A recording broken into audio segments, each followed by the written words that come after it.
है, स्वस्थ है, मतलब ठाकुर जी हम पे कृपा किए जा रहे हैं। अभी कभी हमको कोई भी दो बातें गलत बोल दे तो क्या हम दोबारा उससे बात करते हैं? बात करना चाहते हैं उससे?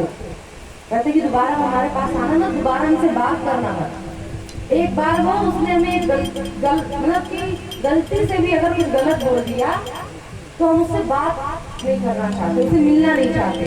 लेकिन ठाकुर जी, जो ठाकुर जी को अच्छी नहीं लगती वो काम हमने न जाने कितना किया है, लेकिन फिर भी ठाकुर जी, हम मंदिर पे जाते हैं फिर भी ठाकुर जी ने अपना दरबार खोल रखा है।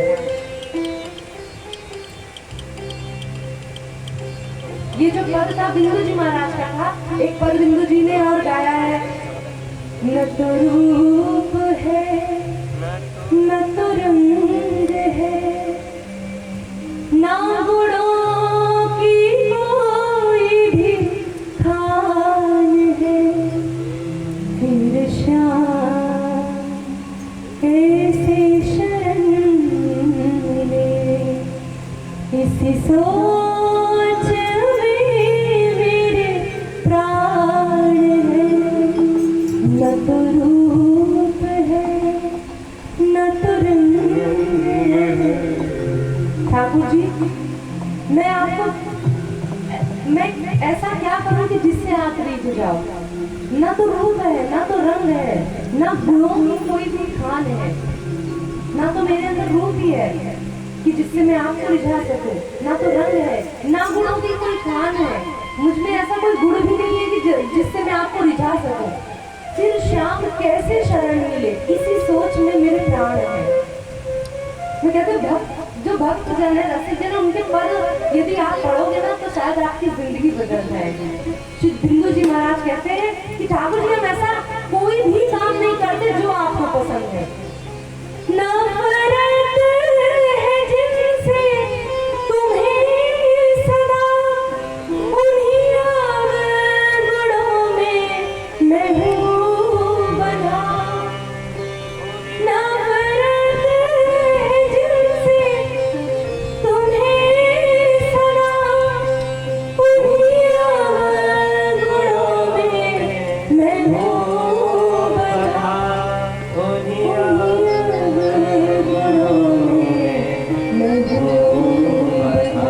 ठाकुर जी, नफरत है जिनसे तुम्हें सदा, जिससे आपको सब नफरत है, उन्हीं अवगुणों में मैं हूँ बंधा, वही मैं करता हूँ। कली कुटिलता कपट भी है, हठ भी है और अभिमान भी है, फिर श्याम कैसे शरण मिले, इसी सोच में मेरे प्राण है, न तो रूप है न तो रंग है। इतनी प्यारी प्यारी पंक्ति है ठाकुर जी, जो आपको नहीं पसंद है वही क्या पसंद नहीं है? कली कुटिलता, कली कुटिलता भी है, कपट भी है, हठ भी है और अभिमान भी है, लेकिन फिर भी आप अभी तक हम जीवित है, स्वस्थ है, मतलब आप फिर भी कृपा किए जा रहे हो। और दूसरी क्या कहते हैं? सुख शांति की तो तलाश है, साधन एक भी पास है, साधन एक भी पास है, न तो योग जप तप करने है, ना तो हम योग जप तप कुछ भी नहीं करते, ना तो धर्म है ना पुण्य दान है, फिर श्याम कैसे शरण मिले, इसी सोच में मेरे प्राण है, न तो रूप है न तो रंग है। बिंदु जी कहते ठाकुर जी हमें पता तो है कि हमारे अंदर कोई ऐसा गुण नहीं है जिससे हम आपको रिझा सकते हैं, लेकिन फिर भी एक चीज है, एक आसरा है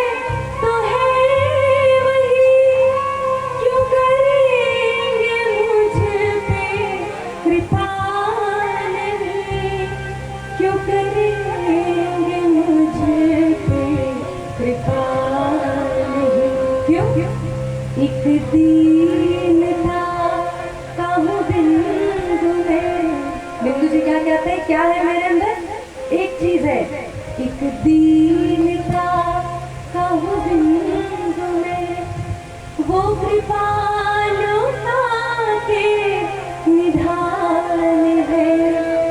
कृष्णा कैसे शरण मिले, इसी सोच में मेरे प्राण है। न तो रूप है न तो रंग है, मन क्रम वचन से विचार से लगी है इस संसार से। हम मन वचन क्रम हमारी लगा लगी है, इस संसार में ही लगी है।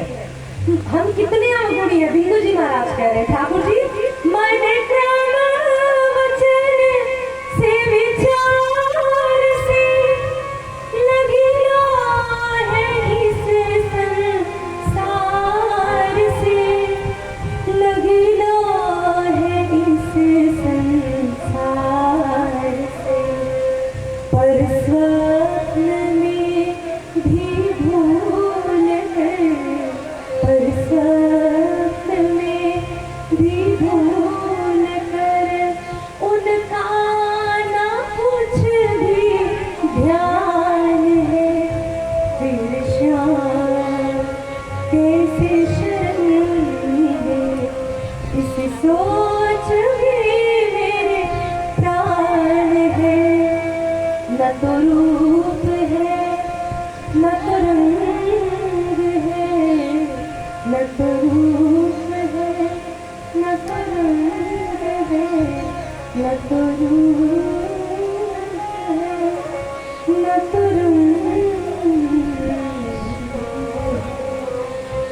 श्री बिंदु जी महाराज कहते ठाकुर जी हमें ऐसा कुछ भी नहीं है जो आपको प्रिय लगे। फिर श्याम कैसे शरण मिले, इसी सोच में मेरे प्राण है। एक दीनता का हूँ बिंदु में, वो कृपालुता के निधान है। ठाकुर जी फिर भी मेरे अंदर एक चीज है, दीनता है।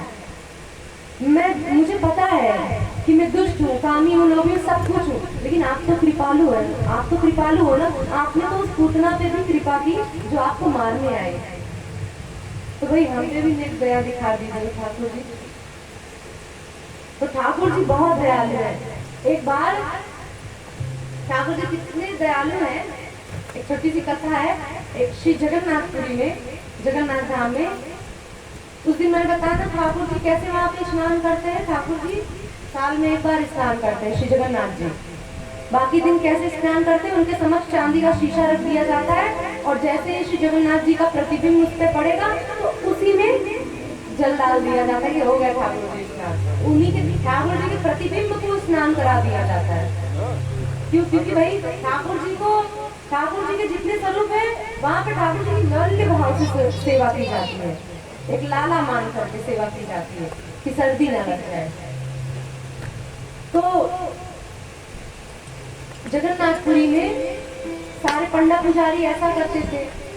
तो श्री रामानुजाचार्य जी, जिनके संप्रदाय में हम दीक्षित हैं, जिनके संप्रदाय का तिलक हमारे मस्तिष्क पे है, तो श्री रामानुजाचार्य जी जो श्री शेषावतार थे, श्री शेषनाग जी के अवतार, जब उन्होंने ये देखा श्री जगन्नाथपुरी में आकर के कि ऐसी सेवा हो रही है ठाकुर जी की, तो श्री रामानुजाचार्य जी महाराज ने उन्होंने कहा सब पंडों पुजारी को हटा दिया, कहा कि तुम लोग ऐसी अपवित्रता से सेवा करते हो ठाकुर जी की, चले जाओ यहाँ से, अब ठाकुर जी की सेवा हम लोग अपनी पद्धति से करेंगे।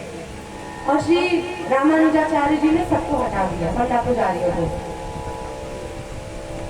और सारे पंडा पुजारी उदास हो गए कि अब हम ठाकुर जी बिना कैसे रहेंगे। तो इतने सब उदास हो गए, और श्री रामानुजाचार्य जी अपने पद्धति से सेवा करते, समय समय पे नहलाते धुलाते, बड़े अप्रस में भोग लगाते, सब कुछ करते, कोई छू ना पावे, कुछ कर ना पावे, बड़े साफ सुथरे। लेकिन मैंने कहा ना ठाकुर जी प्रेम के अधीन रहते। जो वहाँ के पंडा पुजारी थे ना, उड़िया भाषा में ठाकुर जी को भाई गाली भी दे देते थे। ठाकुर जी की जब जगन्नाथ वर्ष वर्ष में एक बार ठाकुर जी की रथ यात्रा निकलती है ना, तो ठाकुर जी तो तगड़े से है ठाकुर जी, और ठाकुर जी को सारे पंडा पुजारी ठाकुर जी का हाथ पकड़ते ठाकुर जी को सीढ़ी से नीचे उतारते हैं। ठाकुर जी ठुमक ठुमक के उतरते हैं नीचे, और कहते हैं कि जब ठाकुर जी थोड़ा सा कभी कभी ना ठाकुर जी ऊधम दिखाते हैं। श्री जगन्नाथ जी आज भी ऐसा करते हैं। ठाकुर जी इतने भारी हो जाते हैं कि कितने लोग मिलकर के भी उनका विग्रह नहीं उठा पाते। तो जगन्नाथ जी को सारे पंडा पुजारी कहते हैं ठाकुर जी, अब उनको गाली उड़िया भाषा में देते हैं, भाई वो तो नहीं आती लेकिन अर्थ क्या है। वो लोग कहते हैं अच्छा खा खा के ज्यादा मोटे हो गए हो। अरे बहुत ठाकुर जी को कालिया बोलते हैं गाली दे करके, बहुत कुछ ठाकुर जी, और ठाकुर जी को बड़ा आनंद आता है। ठाकुर जी को बड़ा आनंद आता है, ये लोग कितनी प्रेम से मुझे गाली भी देते हैं। ठाकुर जी गाली भी प्रेम से सुनते हैं। वृंदावन में आकर के गाली भी खाई ठाकुर जी ने। जो जगत को चलाने में चलाते हैं वो आकर के ब्रिज में, वो तो आकर के ब्रिज में गाली खाए। ऐसो चटक मटक तो ठाकुर तीनों लोकन में है। तो ठाकुर जी अब वो जगन्नाथ जी तो उन पंडा पुजारी पे इतना रीझे, लेकिन श्री रामानुजाचार्य जी ने तो उनको निकाल दिया। अब उन पंडा पुजारी के तो जीवन ही ठाकुर जी थे। अब वो लोग तो घर पे जाकर रोने लगे, हम ठाकुर जी के बिना कैसे रहेंगे। अब ठाकुर जी का भी मुंह लटका हुआ है, और मुंह लटका हुआ था। तभी रामानुजाचार्य जी ने पूछा कि क्यों भगवान मुंह क्यों लटका हुआ है आपका। ठाकुर जी बोले अरे उन्हीं को रहने देते ना, आप तो श्री रंगम में रहो ना। दक्षिण में श्री रंगनाथ की मंदिर, हमारा वहाँ दूसरा स्वरूप विराजमान है, आप वहाँ जाकर सेवा करो ना। हम यहाँ के भक्तों के साथ खुश है, हमें कोई दिक्कत नहीं। वो जैसी सेवा करते हैं ना, हमारे सामने उछल उछल के नाचते हैं, हमको बहुत अच्छा लगता है। हमारे समक्ष कीर्तन करते हैं। आप तो बड़े बड़े सीधे से सेवा करते हो, हमें तो बड़ी ऊब लगती है, आप उन्हीं को आने दो ना। तो रामानुजाचार्य जी आचार्य उन्होंने भाई सेवक, वो तो ठाकुर जी वो बोले नहीं हम ही करेंगे सेवा, और हम जैसे करेंगे आपको वैसा ही करवाना पड़ेगा। ठाकुर जी भी अपने भक्तों के याद चुप हो गए। नहीं, ठाकुर जी मन ही मन बड़े उदास हैं और याद कर रहे हैं उन पंडा पुजारी, और वो बेचारे भी रो रहे हैं कि कब हम ठाकुर जी से मिलेंगे। तभी रात हुई तो श्री जगन्नाथ जी का तस्वीर तो देखा होगा ना, जिसने दर्शन किया, जिसने दर्शन नहीं किया उसने तस्वीर में तो देखा होगा ठाकुर जी का चित्र। श्री पहले श्री जगन्नाथ जी, बीच में सुभद्रा जी, ठाकुर जी की बहन है सुभद्रा जी, और साइड में बलराम जी, बलभद्र जी, तीनों लोग हैं। तो रात में सब लोग बैठ करके बातें करने लगे, क्या किया जाए, हमें तो बड़ी भूख लग रही है। वो हमारे जो वो वाले सेवक थे तो वो तो बड़े प्यारे थे, हमको दिन भर ही चाहते थे, लेकिन ये जब से आ गए हैं तो बड़ी सीधी सादी सेवा कर रहे हैं, हमको आनंद ना। तभी ठाकुर जी ने गरुड़ जी को बुलाया, बोले गरुड़ जी इधर आइए। बोले हाँ भगवान बोलिए। ठाकुर जी अब देखो दिमाग लगा रहे हैं। बोले गरुड़ जी आप एक काम करोगे मेरा। बोले बोलिए भगवान। बोले आप एक काम करिए, रात्रि का समय था, सब लोग सो रहे थे, श्री रामानुजाचार्य जी उनके सारे शिष्य लोग सब लोग सो रहे थे। ठाकुर जी ने कहा एक काम करो गरुड़ जी, आप चुपके से जाओ, श्री रामानुजाचार्य जी और उनके जितने शिष्य सो रहे ना, चुपके से जाओ और उनको उठा करके अपने पीठ पे बैठाओ, और ऐसा उठाना कि जगे ना, और ले जाकर उन्हें छोड़ा उस दक्षिण में। और श्री गरुड़ जी गए और ऐसा उन लोगों को उठा करके अपने पीठ पे बैठाया, ले जाकर के श्री रंगम में छोड़े आए। और ठाकुर जी ने पुजारियों को स्वप्न दे दिया कि जल्दी से आ जाओ मंदिर के अंदर, और सारे पुजारी लोग दौड़ करके आए, ठाकुर जी से लिपट गए। और वहाँ जैसे ही सुबह हुआ, सबके नेत्र खुले, श्री रामानुजाचार्य जी उनके शिष्य लोग जैसे ही नेत्र खुले तो भाई जगा रहा। सब बोले कि ये कहाँ आ गए हम। जैसे ही थोड़ा टहल करके देखा वो शिष्य लोग बोले अरे भगवान, अरे हम तो श्री रंगम में आ गए, दक्षिण में आ गए।